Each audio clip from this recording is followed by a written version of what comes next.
Hi friends, నమస్తే. యద్దనపూడి సులోచనారాణి గారి జీవన తరంగాలు నెక్స్ట్ పార్ట్ చూద్దాం. విజయ్ ఆ పక్క వీధిలో ఉన్న ఒక స్నేహితుడి ఇంటి ముందు కారు ఆపి వెళ్ళి తలుపు దడదడ బాదాడు. వస్తున్నా వస్తున్నా అంటూ ఆ ఇంటి యజమాని వచ్చి తలుపు తీశాడు. విజయ్ని చూడగానే, నువ్వా? ఏమిటి విశేషం? ఏమిటి ఇలా ఉన్నావు? ఏమైంది? కంగారుగా అడిగాడు. సీను, నీతో పనుంది. ముందుగా నేను అర్జెంటుగా ఫోన్ చేసుకోవాలి అంటూనే ఫోన్ వైపు వెళ్ళాడు. నెంబర్ డయల్ చేస్తుంటే అతని వేలు కంపించినట్టయింది. మళ్ళీ మళ్ళీ అవే మాటలు చెవుల్లో ప్రతిధ్వనింపసాగాయి. హలో! అవతల నుంచి వేణుగోపాలరావు గారి కంఠం వినిపించింది. హలో! ఎవరు? విజయ్. అవును, నేనే. నిద్ర పట్టిందా మీకు? డిస్టర్బ్ చేశానా? లేదు. ఏమిటిలా కంగారుగా ఉన్నావు? ఎక్కడి నుంచి మాట్లాడుతున్నావు? సీను ఇంటి దగ్గర నుంచి. సీను ఇంటి దగ్గర నుండా? అవును, రోజాను దింపడానికి వచ్చాను. విజయ్ పెదవులు తడారిపోయినట్లయినాయి. అయితే అవతల స్వరంలో బద్ధకం ఎగిరిపోయింది. అక్కడ విజయ్ చెప్పలేకపోయాడు. చెప్పు, ఎవరికైనా సుస్థిగా ఉందా? నేను రావాలా? ఆవిడ ఆవిడ పోయారు. విజయ్ మధ్యాహ్నం 4 గంటల ఆ ప్రాంతంలోనే ప్రాణం పోయిందట. నేను రోజాను దింపటానికి రావటం చాలా నయమైంది. అవతల నుంచి ఎలాంటి మాట వినిపించలేదు. హలో హలో ఆదుర్దాగా పిలిచాడు. అవతల నుంచి పాతాళంలోకి కృంగిపోతున్నట్టుగా వినిపించింది. ఉన్నాను విజయ్, ఇక్కడే ఉన్నాను. నేను వెంటనే రావడానికి వీల్లేదు. ఇక్కడ దహన ఏర్పాట్లు అవన్నీ చూడు. అన్నీ నువ్వే చూడు విజయ్. నువ్వు నా కొడుకుతో సమానం. అనుకున్న వేళ ఎలాంటిదో. నేను కొడుకుగా భావించుకునే నువ్వు సావిత్రికి కూడా కొడుకువే. అక్కడ ఏ ఏ ఏర్పాట్లు చూడాలో అన్నీ నువ్వే చూడు. ఆయన శక్తి కూడా తీసుకుని ఆ మాటలు చెబుతున్నట్టు హీనమైన కంఠస్వరం వల్ల తెలుస్తూనే ఉంది. విజయ్ అనునయంగా అన్నాడు. మీరు ఆవేదన పడకండి. ఏది ఎలా జరగాలో రాసి ఉంటుందో అలా జరిగి తీరుతుంది. మనం బాధ్యులం అనుకోవడం భ్రమ. మీరు మీరు నాకు ఒక మాట ఇస్తే గాని నేను ఇక్కడ పనులు చూడలేను. కాకపోతే సరాసరి వచ్చేస్తాను. చెప్పు విజయ్, ఏమిటది? మీ మంచం పక్కన టేబుల్ సొరుగులో భగవద్గీత ఉంది. మీ చేయి చాస్తే చాలు, అది అందుతుంది. నేను వచ్చే వరకు మరొకటి ఆలోచించనని, పూర్తి ఏకాగ్రతతో అది చదువుతూ ఉంటానని వాగ్దానం చేయండి. మీరు నాకు ఆత్మీయులు. నాకు అన్నింటికంటే మీ క్షేమం ముఖ్యం. విజయ్, మీరు నాకు ఏ అర్హతని ఇచ్చి ఈ శవానికి దహనక్రియలు జరపమంటున్నారో ఆ అధికారంతోనే నేను ఈ కోరికని కోరుతున్నాను. విజయ్, పర్వాలేదు. నేను చాలా మొండివాడిది, పాపి, చిరాయువు అన్నారు. నేను చెప్పినట్లు చేస్తానని అనండి. అలాగే విజయ్, అలాగే. కానీ అక్కడ రోజా ఆయన కంఠం వణికింది. అదంతా నాకు వదిలేయండి. ఫోన్ పెట్టైనా. విజయ్ ఆవిడ ఒంటి మీద నుంచి ఏదైనా నాకు ఆయన ఆ పైన చెప్పలేకపోయారు. విజయ్కి అర్థమైంది. అలాగే, ఫోన్ పెట్టేస్తున్నాను. ఇక్కడ ఈ పనంతా పూర్తి కాగానే సరాసరి మీ దగ్గరికి వస్తాను. ఎదురు చూస్తుంటాను విజయ్.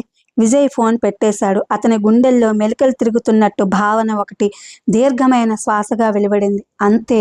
చాలామంది జీవితాలలో అపరాధం తెలుసుకుని పశ్చాత్తాపపడి తప్పుదిద్దుకునే లోపల విధి క్రూరంగా శిక్షిస్తుంది. అప్పుడు ఆ తప్పు 10 రెట్లు ఎక్కువైనట్టు ఆ మనిషి బాధపడడం సహజం. ఎవరైనా పోయారా విజయ్? అక్కడే నిలబడి ఇదంతా వింటున్న సీను అడిగాడు. విజయ్ తల ఊపాడు. సీను, నాకు 4 శవం మోసే మనుషులు కావాలి. ఇక్కడ ఏదైనా దొరుకుతారా? కానీ రాత్రి అయింది. డబ్బు ఎక్కువ అడుగుతారేమో. ఆ సందేహం వద్దు. వాళ్ళు కోరింది ఇస్తాను. ఒక్క క్షణం కూర్చో, కబురు చేస్తాను. నేను కూడా వస్తాను నీతో. సీను బట్టలేసుకోవడానికి లోపలికెళ్ళాడు. విజయ్ మనుషులతో తిరిగి వచ్చేసరికి రోజా ఇంటి ముందు గుమిగూడిన జనం సగం మందికి పైగా తగ్గిపోయారు. విజయ్ వచ్చి రాగానే జరగవలసిన ఏర్పాట్లు చూడసాగాడు. తలకురివి ఎవరు పెడతారు బాబు? డబ్బు ఇస్తే ఎవరో. సుందరమ్మ అంది. ఆ విషయంలో నిశ్చింతగా ఉండండి అన్నాడు విజయ్. రోజా తల్లి చెంపలు రాస్తూ జుట్టు సరిచేస్తూ చేతిని తన గుండె దగ్గరికి తీసుకుని ఇంకా ఏడుస్తూనే ఉంది. శవం ఎత్తడానికి మనుషుల దగ్గరికి వచ్చారు. రోజా శవాన్ని కౌగలించుకుని వదలలేదు. అమ్మా అమ్మా, నేను కూడా వచ్చేస్తానమ్మా నీతో. ఇద్దరం కలిసి వెడదామమ్మా అంటూ తల కొట్టుకుంటూ ఏడవసాగింది. విజయ్ రోజాను భుజాలు పట్టి బలవంతంగా లేపి సుందరమ్మకు అప్పజెప్పాడు.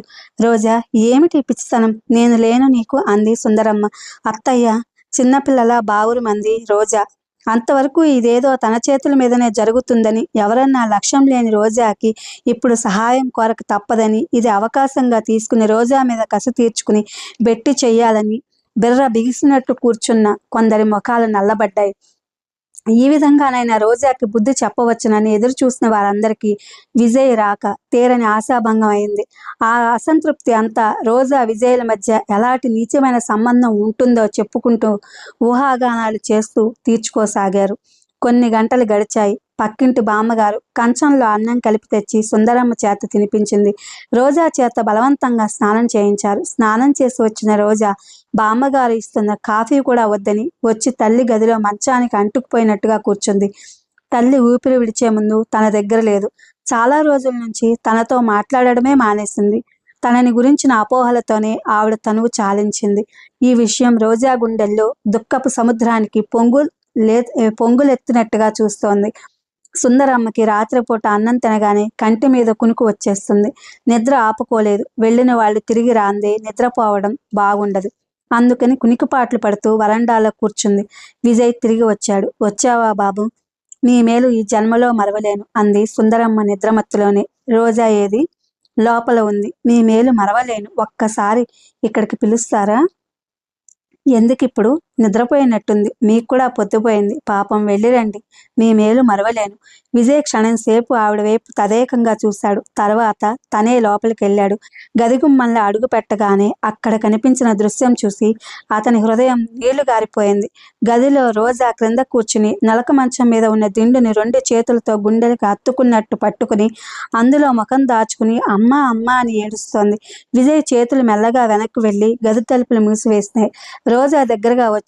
ఎంతో ఆత్మీయంగా, ఆదరంగా, అనునయంగా ఉన్న ఆ పిలుపు వినగానే రోజా దుఃఖం కట్టలు తెంచుకుని ప్రవహించసాగింది. రోజా రోజా పక్కన మోకాల మీద వంగి కూర్చున్న విజయ్ రెండోసారి పిలిచాడు. అమ్మా అమ్మా, నేను మీకు తెలియదు, వెక్కిళ్లతో అస్పష్టంగా అంది. రోజా పుట్టిన ప్రతి మనిషికి చావు తప్పదు. ఈ సంగతి ఒక్కసారి బాగా గుర్తు చేసుకుంటే నీకు ఇంకా దుఃఖం ఉండదు. అందులో మీ అమ్మది అకాల మరణం కూడా కాదు, పండిన పండు రాలిపోయింది. మీకు తెలియదు. నాకు నాకు ఎవరూ లేరు.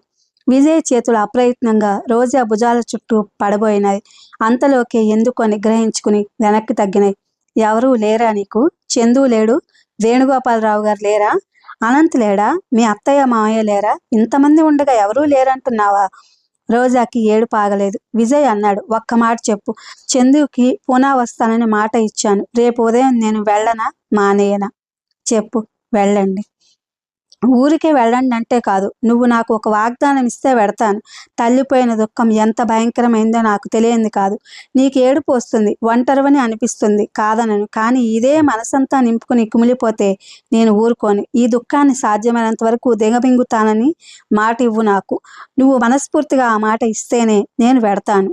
రేపు కాకపోతే మళ్ళీ ఇంకొకసారి వెళ్తాను. వెళ్ళను. రోజా తలెత్తకుండానే చేయి జాచింది. విజయ్ ఆ చేతిని తన 2 చేతులతో పట్టుకున్నాడు.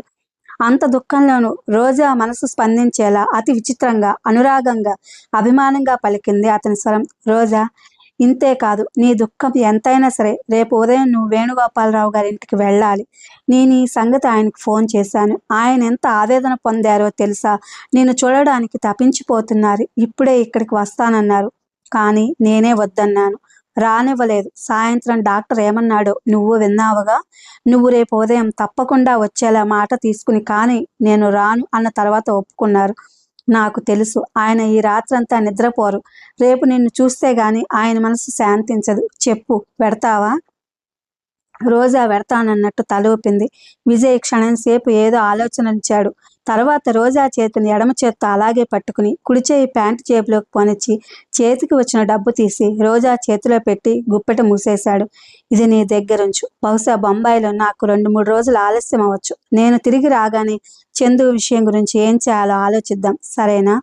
రోజా తలెత్తి తన చేతిలో ఉన్న డబ్బు కాగితాలు అని తెలుసుకోగానే వదిలేయబోయింది. విజయ్ మళ్ళీ గట్టిగా మూసేస్తూ అన్నాడు, మనిద్దరం రాజీకి వచ్చేసాం. నీ స్నేహితుడిగా, చందు క్షేమం కోరే వ్యక్తిగా నాకు ఈ అధికారం ఉంది. నీకు అవసరమైతే వేణుగోపాలరావు గారు ఇస్తారని నాకు తెలుసు. ఈ సమయంలో నువ్వు అడగలేవని ఇస్తున్నాను. ఊరు నుంచి తిరిగి వచ్చిన తర్వాత అంతగా అయితే తిరిగి తీసుకుంటాను. విజయ్ చెయ్యి వదిలేశాడు. రోజా ఈసారి డబ్బు వదిలేయలేదు. గుప్పెట్లో అలాగే పట్టుకుని ఉంచింది. నేను వెళ్ళి రానా? రోజా తల ఊపింది. విజయ్ బయటకు వచ్చేశాడు. విజయ్ రోజా నిద్రపోతోందని చెప్పినా వినకుండా తనని తోసుకుని లోపలికి వెళ్ళడం, అది గది తలుపులు మూసేయడం, ఇది చూసిన సుందరమ్మకి ఒళ్ళు బగ్గుమనడంతో కాస్త నిద్ర కూడా ఎగిరిపోయింది. లోపల ఏం చేస్తున్నట్టు వీళ్ళు? అసలు ఎవరి అబ్బాయి? రోజా మీద ఏదో హక్కు అధికారం ఉన్నట్టే చేస్తున్నాడే. అంత అనంతలా నెమ్మదిగా కూడా లేడు. ఏమిటో తారాజువ్వలా ఉన్నాడు. ఇంతసేపు ఈ గదిలో వీళ్ళు ఏం చేస్తున్నట్టు? సుందరమ్మ వెళ్ళి తలుపు తోసింది, కానీ రాలేదు. లోపలే గడియ పెట్టి మాట్లాడాల్సిన రాచకార్యం ఏమిటి? అందులోని ఈ సమయంలోన రాని బయటికి. ఇంకోసారి ఈ గుమ్మం ఎక్కకుండా 4 జాడించి పెడితే సరి. సుందరమ్మ రుద్రకాళిలా విజయ్ బయటకు రావటం కోసం వేచి చూడసాగింది. తలుపులు తెరుచుకున్నాయి. విజయ్ బయటకొచ్చాడు. సుందరమ్మ నోరు తెరిచే లోపలే వెళ్ళిపోయాడు. అతని కారులో కూర్చోవడం, కారు స్టార్ట్ అవడం, వెళ్ళిపోవడం అంతా క్షణాల మీద జరిగిపోయింది. సుందరమ్మ చూపులకే శక్తి ఉంటే విజయ్ వెడుతున్న ఆ కారు వెనక నుంచి బగ్గున మండి భస్మమైపోయిండేది. ఇది ఫ్రెండ్స్, యద్దనపూడి సులోచనారాణి గారి జీవన తరంగాలు. Thank you for watching.